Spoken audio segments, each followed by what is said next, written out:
আমার শাশুড়ি হঠাৎ একদিন আমার স্বামীকে ফোন করে ঘোষণা দিলেন যে তিনি আমাদের বাচ্চার আতুর ঘর সামলাতে আসছেন। আমি সরাসরি আমার স্বামীকে বলে দিলাম তাকে মানা করে দিতে, আমার কোনো সাহায্যের প্রয়োজন নেই। বিশেষ করে তার কাছ থেকে তো নয়, অজুহাত হিসেবে বললাম বাড়িতে একদমই জায়গা নেই, আমি এখন 9 মাসে গর্ভবতী। এই অবস্থায় বাড়িতে নতুন মানুষ সামলানো আমার পক্ষে সম্ভব নয়। আমার স্বামী আকাশ আমার কথা শুনে অবাক হলো। ওর মতে আমার ব্যবহারটা একদমই ঠিক ছিল না। আমরা থাকি ঢাকার উত্তরা সেক্টর 4-এ নিজেদের 5 তলা ডুপ্লেক্স বাড়িতে। গত বছরই আল্লাহর রহমতে আকাশের রক্ত পানি করা পরিশ্রমে এই বাড়িটার কাজ শেষ হয়েছে। আমরা মাত্র 1 মাস হলো এখানে উঠেছি। আমার সন্দেহ হলো শাশুড়ি আসলে বাচ্চা সেবার নাম করে পাকাপাকি ভাবে এই বাড়িতে আস্তানা গাড়তে চাইছেন।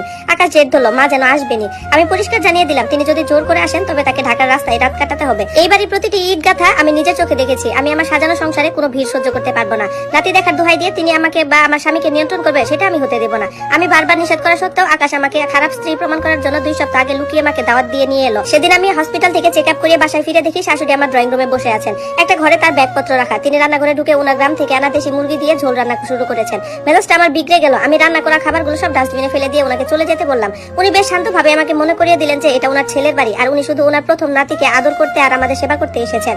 আমি আর কথা না বাড়িয়ে ওনাকে একরকম জোর করে নিজের গাড়িতে তুললাম। খুব একটা খারাপ ব্যবহার না করে শান্ত মাথায় ওনাকে বললাম চলেন আপনাকে আজকে আপনার বাড়িতেই পাঠিয়ে দেবো। এরপর ওনাকে আমি গাবতলী বাস টার্মিনালে নিয়ে গেলাম এবং সিলেটের বাসে তুলে দিলাম। আকাশ তখন অফিস থেকে ফেরেনি। ও বাসায় ফিরে মাকে না দেখে যখন জানতে চাইলো আমি নির্বিকার ভাবে বললাম ওনাকে আমি খুব নিরাপদে সিলেটের বাসে তুলে দিয়ে এসেছি। আকাশ কাঁদতে কাঁদতে ঘর থেকে বেরিয়ে গেল। যাওয়ার আগে শুধু বলে গেল আমি ফেরার আগে তুমিও ঠিক একইভাবে তোমার বাবার বাড়ি ময়মনসিংহের বাসে উঠে পড়ো। তোমার বাচ্চার আতুর তোমার মাকেই সামলাতে বলো। আমি না বলা পর্যন্ত এই বাড়িতে ফেরার চিন্তাও করো না। সত্যি বলতে আমার শাশুড়ি বেশ ধীর স্থির শান্ত প্রকৃতির মানুষ। আমি খুব অল্প বয়সে শিখেছি নিজের অধিকার রক্ষা করতে।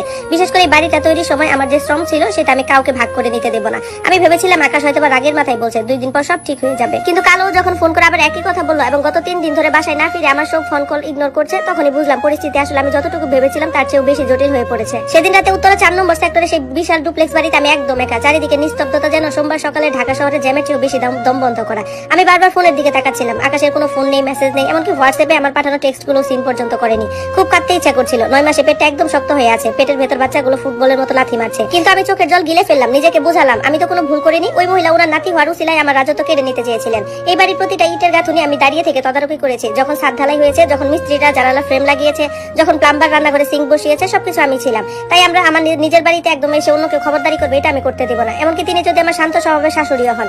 আকাশের নিস্তব্ধতায় আজ 3 দিন হয়ে গেল। হঠাৎ ময়মনসিংহ থেকে আমার বাবা ফোন করলেন। আদুরি বাবা ডাকলেন। এসব আমি কি শুনছি? আকাশ আমাকে ফোন করেছিল। ও বলল তুই নাকি তোর শাশুড়িকে চোর বাটপারের মতো গাবতলী বাস স্ট্যান্ডে দিয়ে এসেছিস, কথাটা কি সত্যি?